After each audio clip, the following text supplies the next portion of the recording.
আমার দোকানের নাম 100% হালাল খাবার বইয়া বইয়া খান।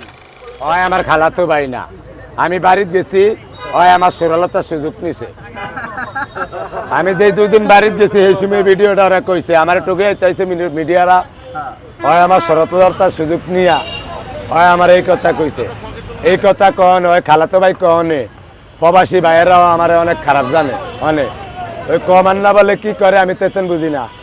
অনেক হেরা বলে আমার অনেক মানুষে খারাপ কয়, গালি গালাজ করে। আমার দোকানের নাম 100% হালাল খাবার বইয়া বইয়া খান। 100% হালাল খাবার বইয়া বইয়া বইয়া বইয়া খান। খান।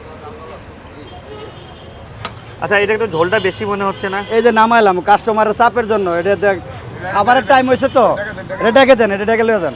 কাস্টমারের চাপের জন্য। আচ্ছা, কাস্টমার কেমন পাচ্ছে নাকি? যথেষ্ট কাস্টমার হয়েছে ইনশাল্লাহ। আচ্ছা, দোকানটা দেওয়ার মেইন উদ্দেশ্যটা আমি জানতে চাই। মেন উদ্দেশ্যটা এই কাস্টমারের চাপের জন্য দিয়েছি, আর কিছু না। মিজান ভাইয়ের দোকানে খাইতে পারতেছে না? খাইতে পারতেছে না, এই কারণে মেইন উদ্দেশ্যটা এটা। অনেক লোক খাবার না খেয়ে চলে যেতেছে। ভাই ভালো লাগছে, খাবার খুব সুন্দর হয়েছে, টেস্ট। কাস্টমাররা সবাই বলে আমাদের খানা ভালো, এবং একটাই উদ্দেশ্য, অনেক লোক না খেয়ে চলে যায়, এই কারণে এই খাবারটা দেওয়া, এখানে হোটেলটা দেওয়া।